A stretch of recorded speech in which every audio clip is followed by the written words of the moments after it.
हर हर महादेव। श्री शिवाय नमस्तुभ्यम। आपका दिन शुभ और मंगलमय हो। जय माता दी। आप सभी लोगों पर माता रानी की कृपा सदा सर्वदा बना रहे। आज मैं आप लोगों को कथा सुनाने जा रही हूँ। श्रावण मास महात्म्य 7वां अध्याय। 7वें अध्याय में माँ मंगला गौरी का व्रत का वर्णन है तथा व्रत कथा है। ईश्वर बोले, हे सनत कुमार, अब मैं अत्यंत उत्तम भौम व्रत का वर्णन करूंगा, जिसके अनुष्ठान करने मात्र से वैधव्य नहीं होता है। विवाह होने के पश्चात 5 वर्षों तक यह व्रत करना चाहिए, जिसका नाम है मंगला गौरी व्रत। यह पापों का नाश करने वाला है। विवाह के पश्चात प्रथम श्रावण शुक्ल पक्ष में पहले मंगलवार को यह व्रत आरंभ करना चाहिए। केले के खंभों से सुशोभित एक पुष्प मंडल बनाना चाहिए और उसे अनेक प्रकार के फलों तथा रेशमी वस्त्रों से सजाना चाहिए। उस मंडप में अपने सामर्थ्य के अनुसार देवी की सुवर्णमयी अथवा अन्य धातु की भी बनी प्रतिमा स्थापित करनी चाहिए।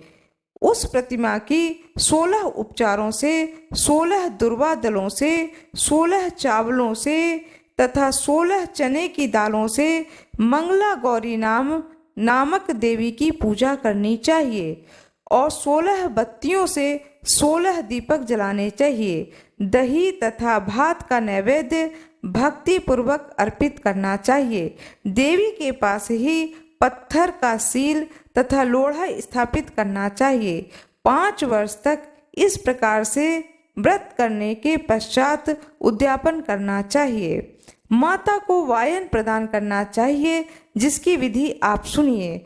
अपने सामर्थ्य के अनुसार एक पल प्रमाण सुवर्ण की अथवा उसके आधे प्रमाण की अथवा उसके भी आधे प्रमाण की मंगला गौरी की प्रतिमा निर्मित करनी चाहिए या करानी चाहिए। अपनी शक्ति के अनुसार स्वर्ण आदि के बने तंडुल पूरित पात्र पर वस्त्र तथा रमणीय केंचु की ओढ़नी रखकर उन दोनों के ऊपर देवी की प्रतिमा स्थापित करनी चाहिए। बाद में चांदी से निर्मित सिल तथा लोढ़ा रखकर माता को वायन प्रदान करना चाहिए। इसके बाद 16 सुहागिनियों को प्रयत्न पूर्वक भोजन कराना चाहिए।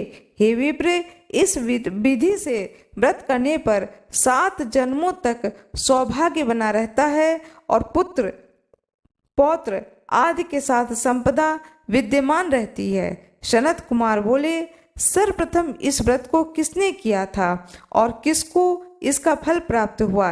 हे शंभो, जिस तरह मुझे इसकी निष्ठा हो जाए, कृपया करके वैसे ही बताइए। ईश्वर बोले, हे सनत कुमार, पूर्व काल में कुरु देश में श्रुत कीर्ति नामक एक विद्वान कीर्तिशाली शत्रुओं का नाश करने वाला 64 कलाओं का ज्ञाता तथा धनुर्विद्या में कुशल राजा हुआ था। पुत्र के अतिरिक्त अन्य सभी शुभ चीजें उस राजा के पास थीं।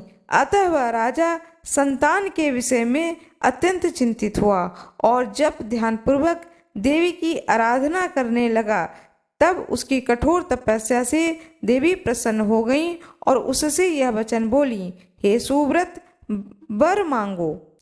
श्रुत कीर्ति बोला, हे देवी, यदि आप मुझ पर प्रसन्न हैं तो मुझे सुंदर पुत्र दीजिए। हे देवी, आपकी कृपा से अन्य किसी भी वस्तु का अभाव नहीं है। उसका यह वचन सुनकर पवित्र मुस्कान वाली देवी ने कहा, हे राजन, तुम अत्यंत दुर्लभ वर मांग रहे हो, फिर भी कृपावश मैं तुम्हें अवश्य दूंगी। किंतु हे राजेंद्र, सुनिए, परम गुणी पुत्र चाहते हो तो वह केवल 16 वर्ष तक जीवित रहेगा। यदि रूप तथा विद्या से विहीन पुत्र चाहते हो तो वह दीर्घजीवी होगा। देवी का यह वचन सुनकर राजा चिंतित हो उठा और पुनः अपनी पत्नी से परामर्श करके उसने गुणवान तथा सभी शुभ लक्षणों से संपन्न 16 वर्ष की आयु वाला पुत्र मांगा।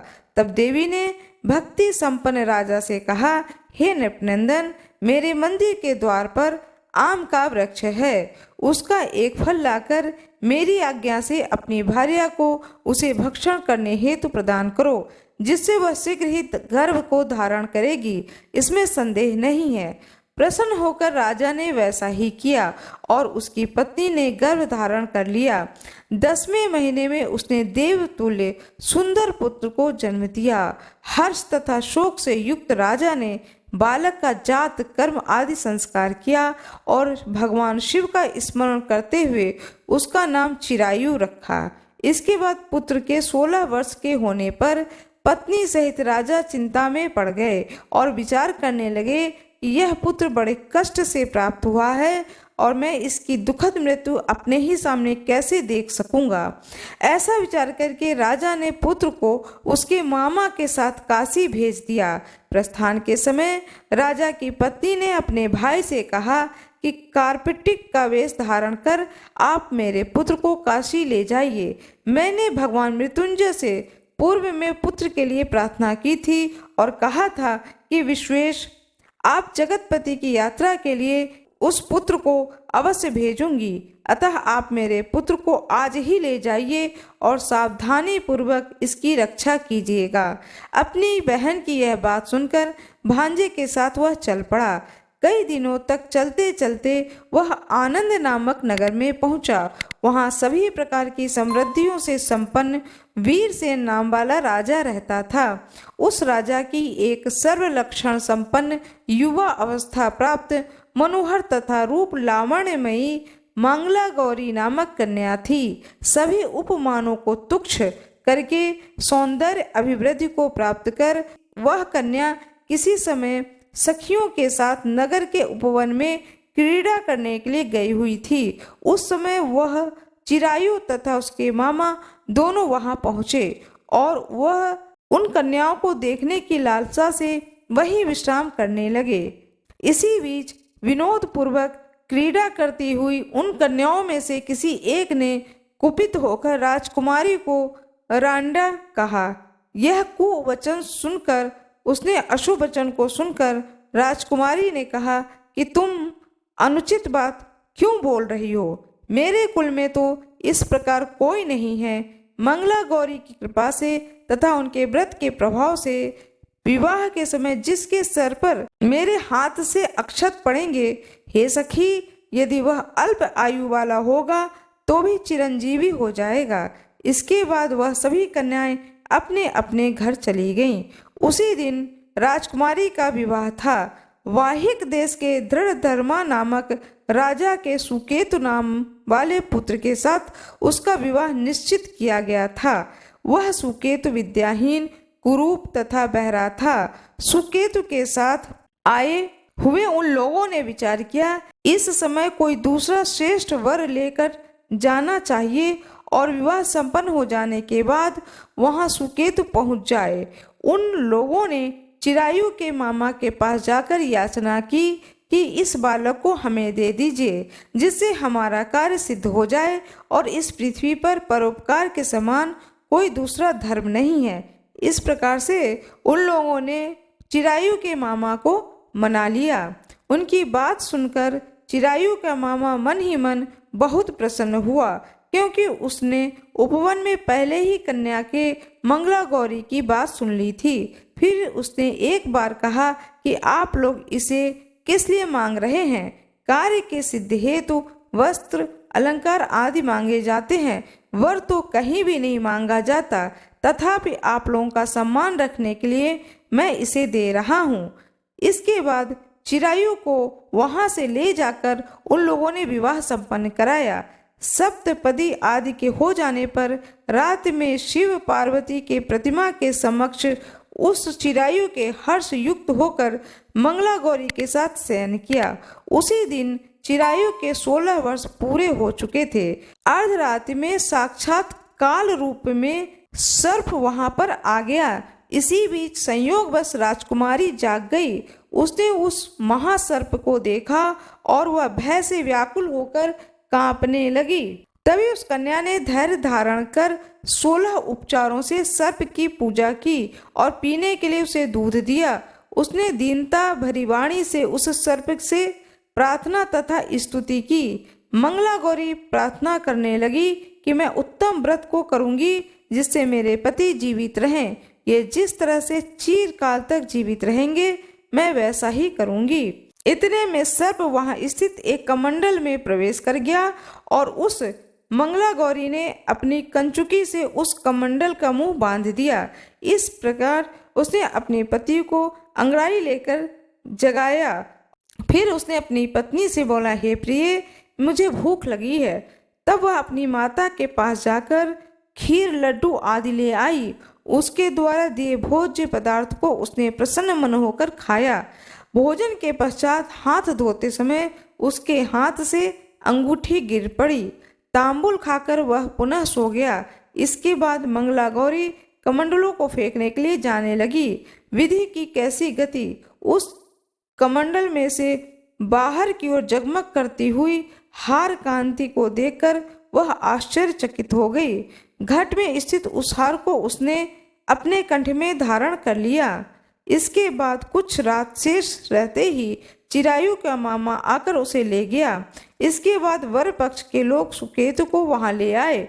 उसे देखकर मंगला गौरी ने कहा कि यह मेरा पति नहीं है। तब उन सभी ने उससे कहा, हे शुभे, तुम यह कैसे बोल रही हो? तुम यह क्या बोल रही हो? यहाँ तुम्हारा कोई परिचारक हो तो हम लोगों को बताओ। मंगला गौरी बोली, जिसने रात्रि में 9 रत्नों से बनी अंगूठी दी है, उसकी अंगुली में इसे डालकर परिचायक निशानी देख लो। मेरे पति ने रात्रि में मुझे जो हार दिया था उसके रत्नों का समुदाय कैसा है, इस बात को यह बताएं। यह कोई अन्य है। इसके अतिरिक्त रात में आम सींचते समय उनका पैर कुमकुम से लिप्त हो गया था। वह मेरी जांघ पर अब भी विद्यमान है। उसे आप लोग शीघ्र देख लें। साथ ही रात में परस्पर भाषण तथा भोजन आदि जो कुछ भी किया है उसे भी यह बता दें, तब यह निश्चय ही मेरा पति है। इस प्रकार उसका वचन सुनकर सभी ठीक है कहने लगे, किंतु जब एक भी बात न मिली तो सभी ने सुकेतु को उसका पति होने से निषिद्ध कर दिया और वर पक्ष वाले जिस तरह से आए थे उसी तरह से चले गए। उसके बाद अपने वंश को बढ़ाने वाला महान यश से संपन्न परम मनस्वी मंगला गौरी के पिता ने अन्नपान आदि का सत्र चलाया। उन्होंने वर पक्ष का वृतांत कानों कान सुन लिया था कि स्वरूप से कुरूप होने के कारण लोगों के द्वारा किसी अन्य को वर के रूप में आदर पूर्वक लाया गया था। तब उन्होंने अपनी कन्या को पर्दे के भी भीतर बिठा दिया। उसके 1 वर्ष बीत जाने पर यात्रा करके चिरायु अपने मामा के साथ यह देखने के लिए आया कि विवाह के बाद वहां क्या हुआ। तब उसे गवाक्ष के भीतर से देखकर मंगला गौरी अत्यंत प्रसन्न हुई और माता पिता से बोली कि मेरे पति आ गए हैं।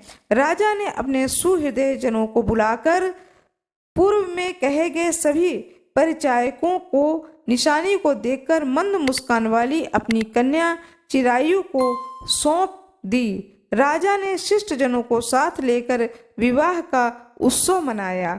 इसके बाद राजा वीरसेन ने वस्त्र, आभूषण आदि, सेना, घोड़ा, रथ, अन्य भी बहुत सी सामग्री देकर उन्हें विदा किया। उसके बाद कुल को आनंदित करने वाला वह चिरायु पत्नी तथा मामा को साथ लेकर सेना के साथ अपने नगर पहुंचा। लोगों के मुख से उसे आया हुआ सुनकर उसके माता पिता को विश्वास नहीं हुआ। उन्होंने सोचा कि प्रारब्ध अन्यथा कैसे हो सकता है। इतने में वह माता पिता के पास आ गया। स्नेह से परिपूर्ण वह चिरायु भक्ति पूर्वक उनके चरणों में गिर पड़ा। तब अपने पुत्र का मस्तक सूंघ कर उन पर दोनों ने परम आनंद प्राप्त किया। पुत्र वधू मंगला गौरी ने भी सास ससुर को प्रणाम किया। तब उस सास ने अपनी गोद में बिठाकर सारा वृतांत शीघ्रता पूर्वक पूछने लगी। हे महामुने, तब पुत्र वधू ने भी मंगला गौरी के उत्तम व्रत महात्म्य तथा जो कुछ घटित हुआ था वह सब वृतांत बताया। हे सनत कुमार, मैंने आज से मंगला गौरी व्रत का वर्णन किया है। जो भी इसका श्रवण करता है अथवा इसे कहता है उसकी सभी मनोरथ पूर्ण हो जाती है, इसमें संदेह नहीं है। सूत जी बोले, हे ऋषियों, इस प्रकार शिव जी ने सनत कुमार को यह मंगला गौरी व्रत बताया और सभी कार्यों को पूर्ण करने वाले इस व्रत को सुनकर महान आनंद प्राप्त किया। इस प्रकार श्री स्कंद पुराण के अंतर्गत ईश्वर सनत कुमार संवाद में श्रावण मास महात्म्य में मंगला गौरी व्रत कथन नामक 7वां अध्याय पूर्ण हुआ। हर हर महादेव। जय जय श्री राधे। मेरा ये वीडियो कैसा लगा कृपया कमेंट बॉक्स में ज़रूर बताएं। वीडियो को लाइक कर दें, चैनल को सब्सक्राइब कर दें, बेल आइकन दबाना ना भूलें। धन्यवाद।